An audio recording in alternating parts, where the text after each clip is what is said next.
I'm a 34-year-old male, just your average dude who's been grinding away at the same IT support job for the last 8 years. It's nothing special, but it pays the bills. I met my wife, Sarah, a 32-year-old female, back in college when I was actually on track for something better. I had dreams of becoming an architect and had real talent for design, according to my professors. But life happens, you know?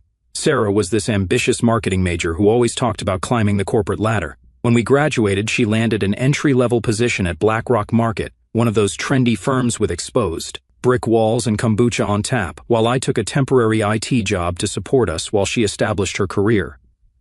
Somehow, temporary turned into 8 years of my life. I'm not complaining, at least I wasn't back then. I thought we were a team. She'd always tell me, once I make senior account manager, we can focus on your career goals. But that promotion came and went, then the next one, and somehow my dreams kept getting pushed to maybe next year. I was making decent money, but nothing compared to what she was pulling in once she started moving up, and she never let me forget it. Our apartment was filled with stuff she picked out. My gaming PC was relegated to a tiny corner of the spare bedroom she called her home office, even though she barely used it. When I tried to hang some of my old college architectural sketches, she said they didn't match our aesthetic, and replaced them with generic abstract art from some overpriced boutique downtown. So I'm standing there, adjusting my tie for like the 5th time in our bathroom mirror, getting ready for Sarah's annual office party. This wasn't just any party, it was the first one since she'd been promoted to Director of Client Relations. My stomach was in knots. These corporate things always made me feel like an imposter. "Mike, are you seriously still getting ready?" she called from the bedroom, that little edge in her voice that made me feel about 2 inches tall. "We can't be late. Jordan Billings will be there. He's the CEO, remember? I've told you like 1,000 times." "Almost done," I replied, smoothing down my new suit, the one I dropped $800 on just so she wouldn't give me that look she always did when I wore my old one. That my husband is such a project look she'd shoot to her friends when she thought I didn't notice. The whole drive there, she kept coaching me like I was a child. "Remember to mention your project management certifications if anyone asks what you do. And please, try to be more assertive than last time. You just stood in the corner like a statue." Each suggestion felt like a tiny paper cut, small but painful. "And don't bring up that Star Wars crap you're always talking about. Nobody cares about your theories on whatever those wizard people are called." "Jedi," I corrected automatically, immediately regretting it when I saw her roll her eyes. "Whatever. Just try to seem interested in marketing for once." I just nodded and promised to make her proud, like always. But inside, something was already shifting. I was tired, so damn tired, of being the supporting character in the Sarah show. The event space was at some fancy hotel downtown, all glass and modern art, with people who looked like they'd never eaten fast food in their lives.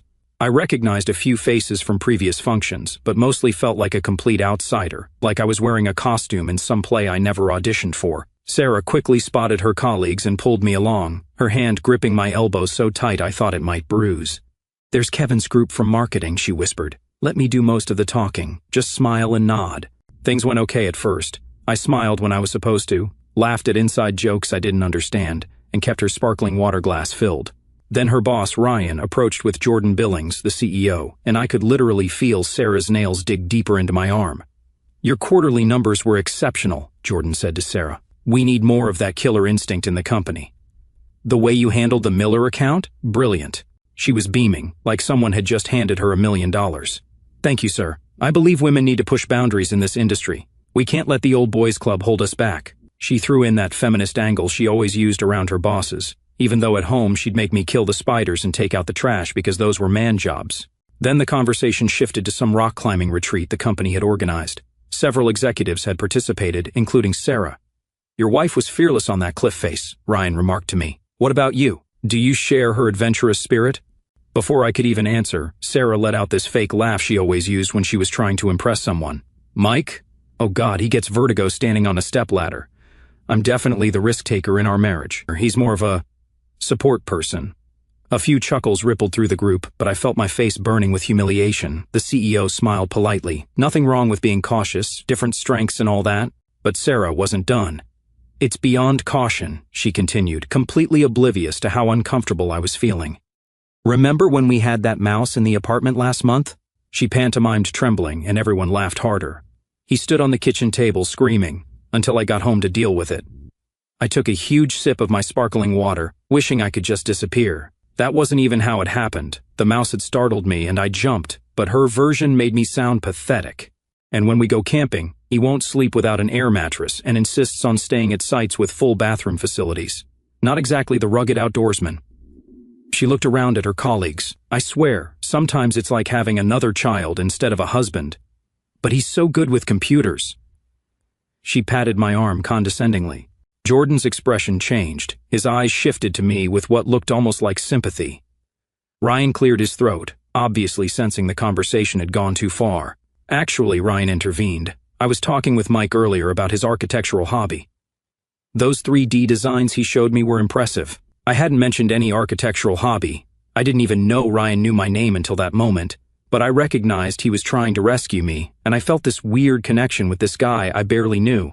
Sarah looked confused. Architecture? He doesn't.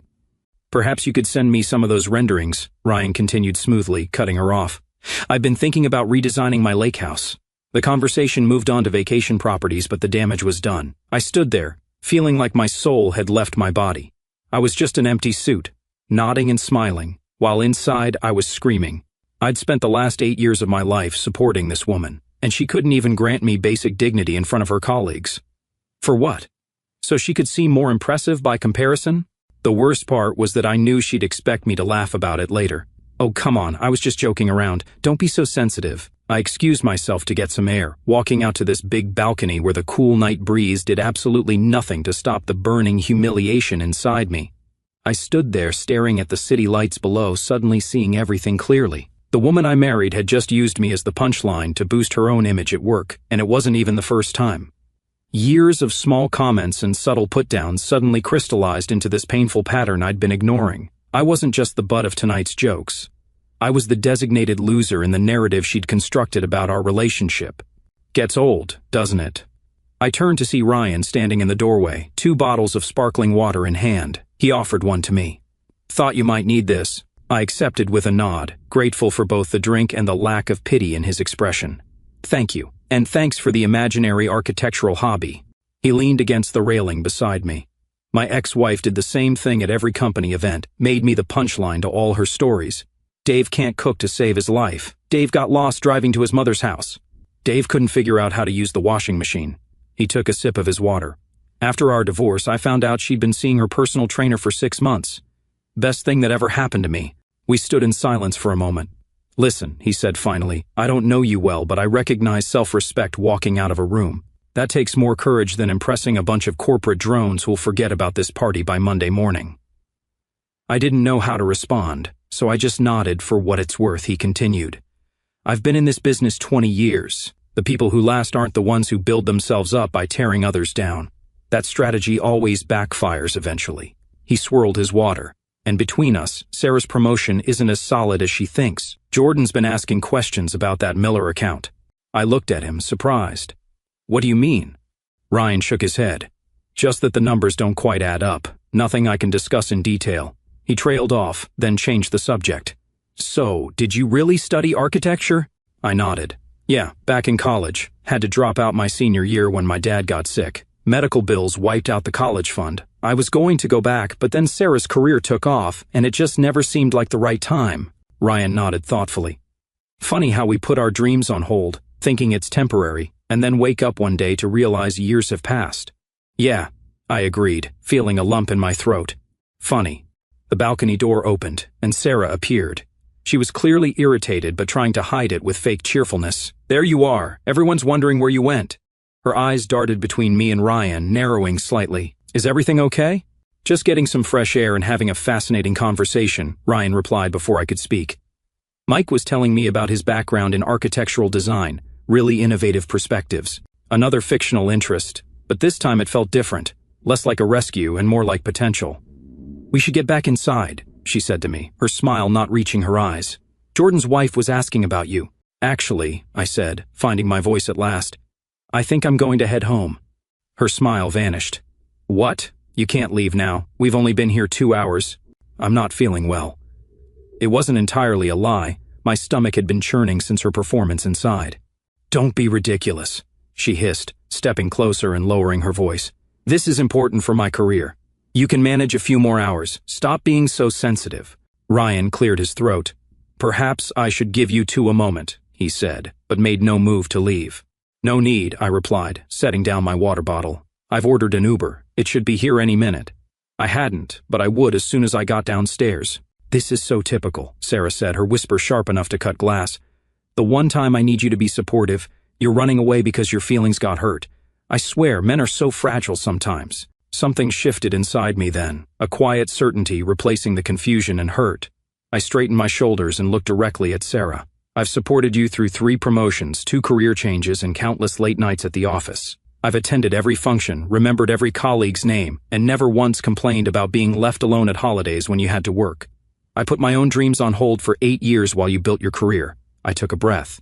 But tonight you didn't ask for my support. You used me as a prop to make yourself look better. Her face flushed. You're overreacting. It was just harmless joking around. Was it? I asked quietly.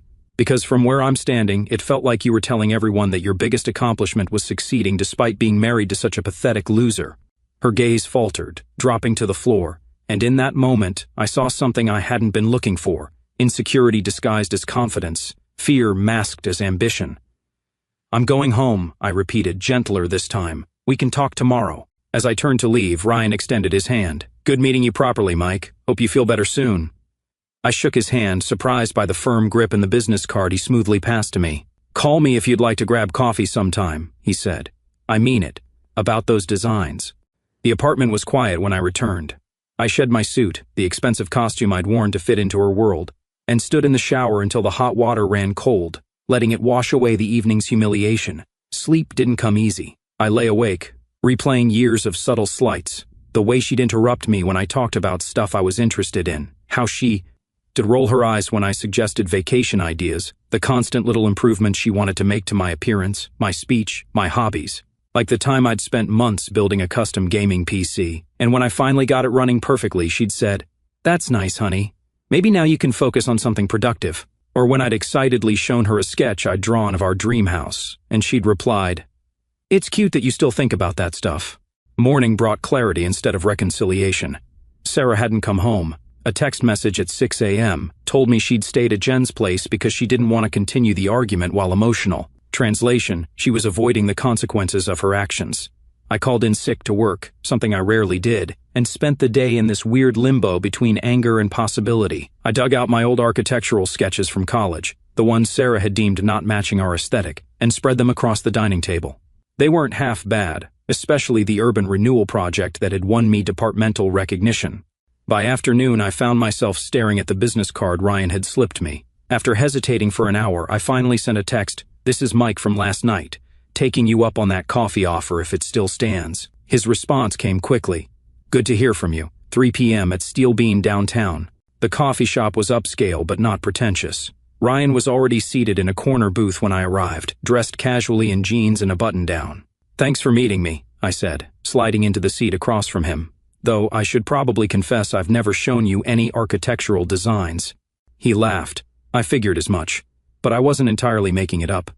Sarah mentioned once that you studied architecture in college, said it was cute that you thought you could make it in that field. That stung. I'd never told her it was cute when she failed at her first 2 marketing jobs.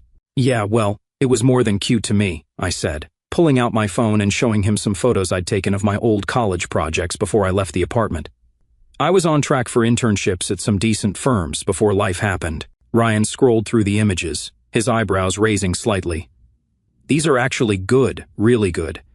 The spatial awareness, the integration with the surrounding environment, you had a genuine talent." The conversation flowed with surprising ease. He wasn't just being polite or feeling sorry for me, he was genuinely interested in who I was.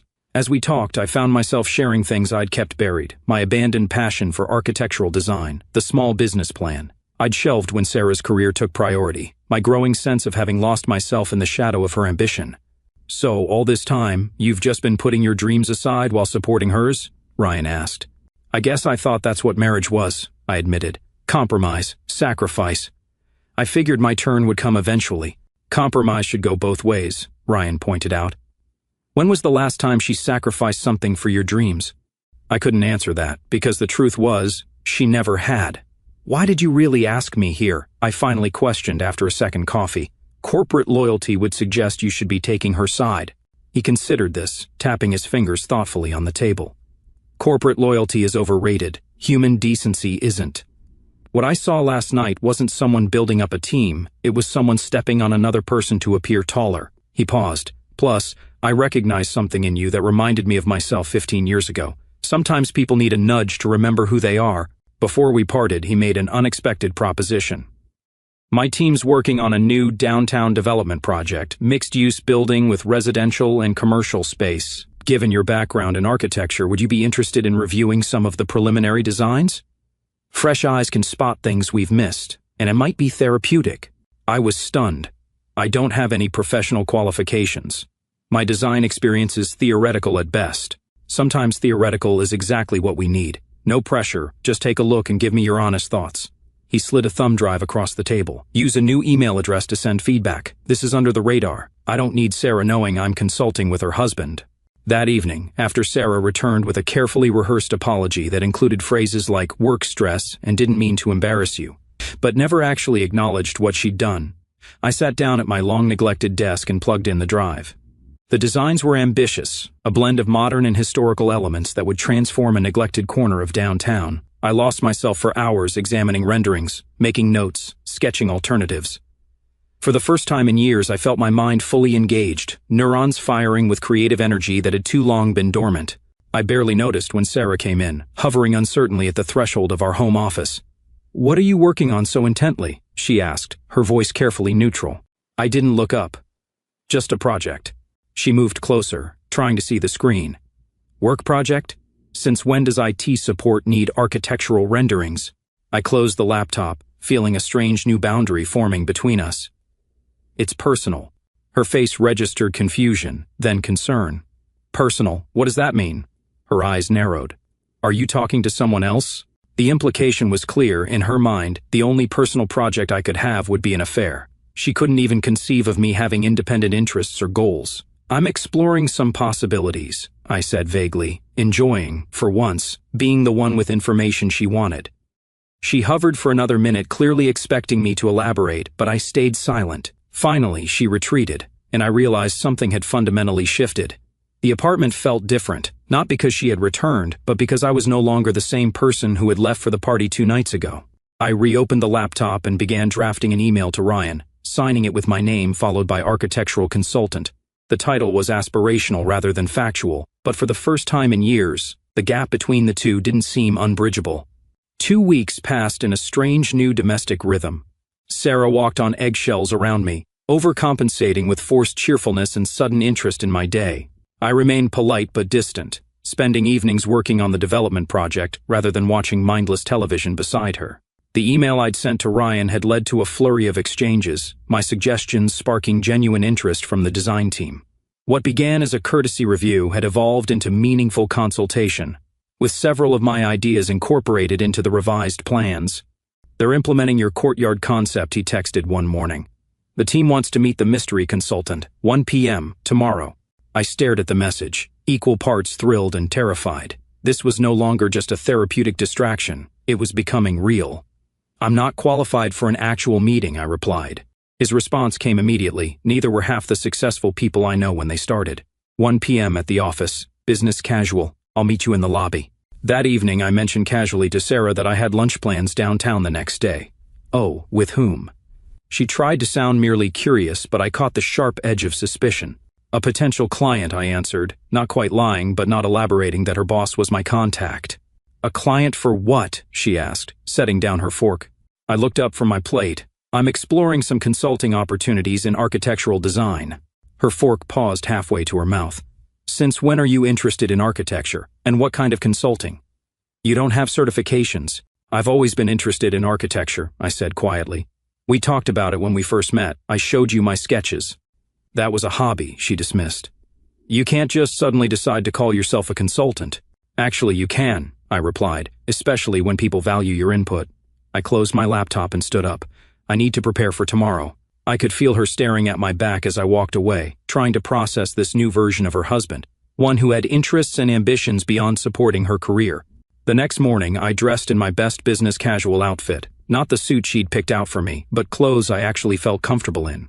As I was about to leave, Sarah appeared in the doorway. "Who exactly are you meeting with?" she demanded, no longer hiding her suspicion. A development team interested in my design perspective, I replied, grabbing my portfolio. The one I'd spent all night putting together, complete with my old college work and new ideas for the downtown project. This doesn't make any sense, she insisted. You work in IT. You've always worked in IT. I worked in IT to support us while you built your career, I corrected her. But that was never my passion. You knew that. As I headed for the door, she called after me. Is this about the party? Are you trying to punish me? I paused, my hand on the doorknob. Not everything is about you, Sarah. This is about me reclaiming something I lost. The corporate headquarters was intimidating. 60 floors of gleaming glass and steel. I adjusted my blazer in the lobby, questioning my sanity for agreeing to this meeting. What did I think I was doing, playing at being a professional in a world I didn't belong in? Right on time, Ryan appeared, greeting me with a firm handshake. Ready to impress some people? The meeting room contained 5 people, all dressed in that understated, expensive way that signaled serious success. My hands felt clammy as I was introduced simply as the consultant who solved our courtyard challenge. Walk us through your thinking, a gray-haired woman prompted, gesturing to the renderings projected on the wall. I took a deep breath and began, explaining the issues I'd noticed with the original design, the shadowing problems at certain times of day, the wind tunnel effect the building orientation would create, the missed opportunity for green space that would increase property values and tenant satisfaction. As I spoke, my voice grew steadier. I fielded questions, sketched alternatives on the digital whiteboard, and found myself in a spirited debate about the merits of various materials. For 90 minutes I forgot to be intimidated. I forgot I wasn't formally qualified. I just lost myself in the pure pleasure of creative problem-solving. When the meeting concluded, the gray-haired woman, who turned out to be the firm's senior partner, approached me directly. Your perspective is refreshing, she said. Most consultants tell us what we want to hear. You told us what we needed to know. She handed me her card. We have another project breaking ground in 3 months. Would you be interested in a more formal arrangement? I felt dizzy with possibility. I would need to think about it, of course. But don't think too long, she smiled knowingly. Talent doesn't need credentials to be valuable. That evening, I was going through the meeting notes when Sarah returned from work earlier than usual. Something about her demeanor seemed off, a strange mix of anger and anxiety that raised immediate red flags. How was your meeting? She asked, her voice tight. Productive, I replied cautiously. Why? Imagine my surprise, she said, dropping her bag on the counter with a thud, when I was called into Jordan's office today to explain why my husband is suddenly consulting on the downtown project with my supervisor. And there it was, the moment of truth. I didn't realize I needed your permission to pursue professional opportunities, I said quietly. Don't play dumb, Mike. You deliberately kept this from me. Do you have any idea how this makes me look? Like I can't keep my own husband in line. Keep me in line? Those words hit me like a slap. Is that how you see our marriage? That I'm someone you need to keep in line? You know what I mean, she backpedaled. It just looks weird. People are talking. About what? That your husband might have talent and value outside of being your supportive spouse? That's not fair, she protested. I've always supported your interests. My interests? I repeated. Not my career, not my ambitions. My cute little hobbies that you could pat me on the head for. She threw up her hands. What do you want from me? I said I was sorry about the party. I had too much sparkling wine. I was trying to impress Jordan. I went too far. What more do you want? I want you to understand that this isn't about the party, I explained. The party just showed me clearly what I'd been ignoring. We built a relationship where your dreams were the priority and mine were the sacrifice. I accepted that arrangement for so long that I almost forgot I had dreams of my own. She reached for my hand, but I stepped back, needing physical distance to maintain emotional clarity. What exactly are you doing with this project? She asked, her voice smaller now. Consulting on architectural elements of a downtown development. And they've asked me to consider a formal arrangement for future projects. Her eyes widened. You're not qualified. You never finished your degree. Apparently, talent and insight matter more than credentials to some people. Her tone shifted, becoming accusatory again. And Ryan arranged all this? Why would he do that? I shrugged. Maybe he recognized something in me. Maybe he just wanted to help. Or maybe he saw how I was treated and decided I deserved better. She flinched, as if I'd struck her. So, this is about punishing me, embarrassing me professionally as revenge. Not everything is about you, I said quietly. This is about me rebuilding something I lost. It has nothing to do with revenge. Her anger resurfaced. You've been lying to me for weeks while meeting with my boss. How am I supposed to interpret that? I didn't lie. I just didn't volunteer information you never asked for. When did you last ask about my day, my interests, my ambitions? Not what you needed from me or how I could support you, just who I am and what I want." She opened her mouth to respond, then closed it again, realization dawning in her eyes. The next few days were tense. Sarah oscillated between fake supportiveness and passive-aggressive comments about my sudden career change. But something bigger was brewing. I could feel it in the way she'd furiously text during dinner or take hushed phone calls in the bathroom. One morning, about a week after my meeting with the design team, I received an urgent text from Ryan. "We need to talk, now." Not on the phone. We met at a quiet cafe far from Sarah's office. Ryan looked grim. "Sarah's trying to sabotage you," he said without preamble. "She's filed a formal complaint with HR, claiming I've engaged in inappropriate professional relationships by hiring her spouse without disclosure." My stomach dropped. Can she do that? Technically, there's no rule against hiring spouses of employees for consulting work, but she's spinning it as a conflict of interest and suggesting we only hired you to curry favor with her for the Miller account. "That's ridiculous," I said, feeling betrayed all over again. "She knows that's not true." "Of course it's not true, but she's desperate. There's something else you should know." He hesitated. "The Miller account numbers, the ones we've been questioning. Sarah's been manipulating the data to make her results look better. Nothing illegal, but definitely against company policy. Jordan was already planning to audit her work next month, and now she's trying to discredit you before that happens." I realized, make it look like I'm the one with professional ethics issues. Ryan nodded grimly. "Exactly. What can I do?" I asked. "We need evidence that your hiring was based solely on merit. Your original email critiquing our design, did you send that from a personal account that Sarah doesn't have access to?" I nodded. "I created a new account, like you suggested." "Good. And your design suggestions predated any knowledge of the Miller account audit?" "I didn't even know about the Miller account issues until today," I confirmed. Ryan looked relieved. "That helps. But there's another problem. Sarah's claiming you've been using insider information she brought home to gain an advantage with the project." I felt sick. She's the one who never talks about work at home except to brag. "I knew nothing about this project until you showed me."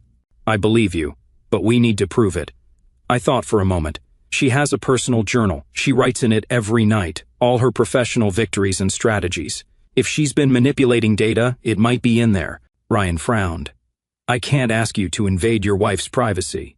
"It's my apartment too," I said firmly. "And if she's trying to destroy my one chance at rebuilding my career just to protect her lies, I think I have a right to defend myself." That night, while Sarah was at her emergency yoga session, which I now suspected was a strategy meeting with her allies at work, I found her journal hidden in her underwear drawer. I felt a twinge of guilt as I opened it, but that vanished as I began to read. It was all there, her deliberate manipulation of the Miller account data, her strategy to keep Mike focused on supporting my career by discouragingly commenting on his architectural hobby, and, most damning of all, entries from the past week plotting to discredit Ryan before he could expose her falsehoods.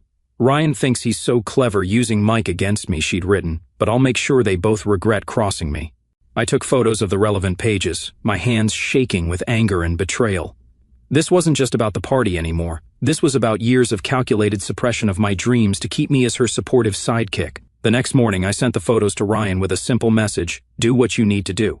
2 days later, all hell broke loose. Sarah came home in tears, her face blotchy with rage and humiliation.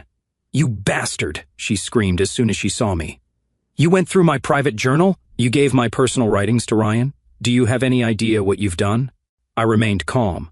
"I know exactly what I've done. I defended myself against your attempts to sabotage my career, just like you've been doing for years."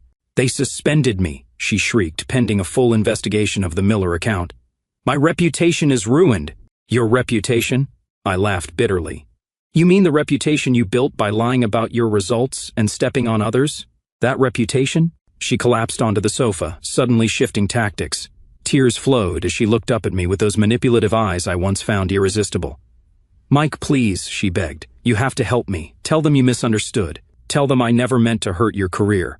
You know how important this job is to me, to us." "To you," I corrected. "It was only ever important to you. And you were willing to destroy my one chance at reclaiming my passion to protect your lies."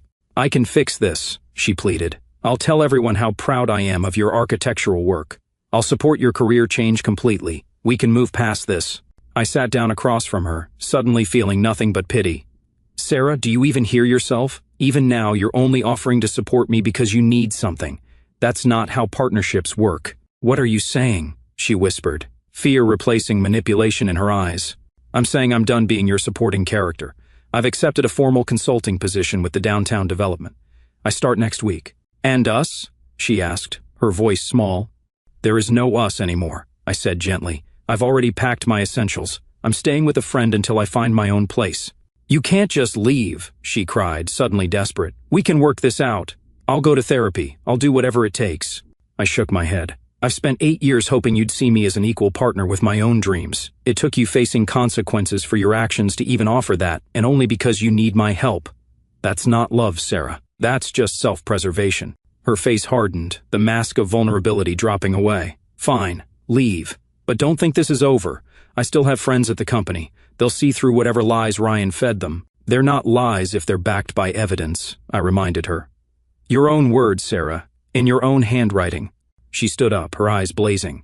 You think this makes you some kind of man, sneaking around behind my back, going through my private things? You're nothing without me. Nothing. Who do you think paid for most of this apartment? Who kept us afloat when your pathetic IT job had layoffs 3 years ago? I picked up my duffel bag, surprisingly calm in the face of her rage. I guess we'll find out who I am without you. That's what scares you the most, isn't it? The idea that I might actually succeed on my own.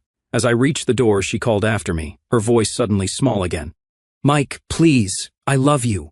I paused, feeling a strange mixture of sadness and freedom. I think you love the idea of me, the supportive husband who never challenges your spotlight. But that person doesn't exist anymore. The door closed behind me with a soft click that somehow felt more final than any slam could have.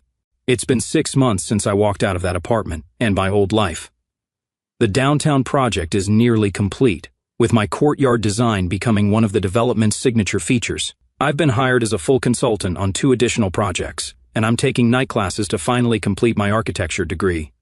I wish I could say the transition was smooth, but Sarah didn't go down without a fight. She tried to turn mutual friends against me with stories about how I'd abandoned her during a minor work issue. She even showed up at my new apartment once, alternating between tears and threats. But the strangest part came 3 months after our separation, when the company's investigation was complete.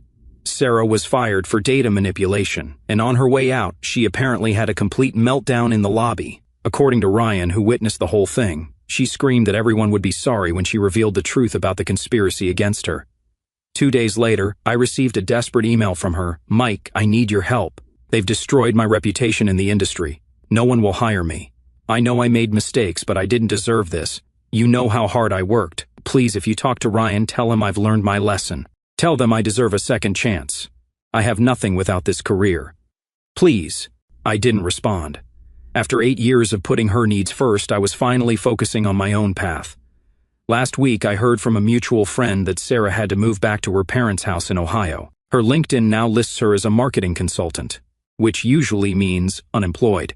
Meanwhile, the senior partner at Ryan's firm has offered to sponsor me for an accelerated architecture program that would complete my credentials within a year. Sometimes I feel guilty about how things ended.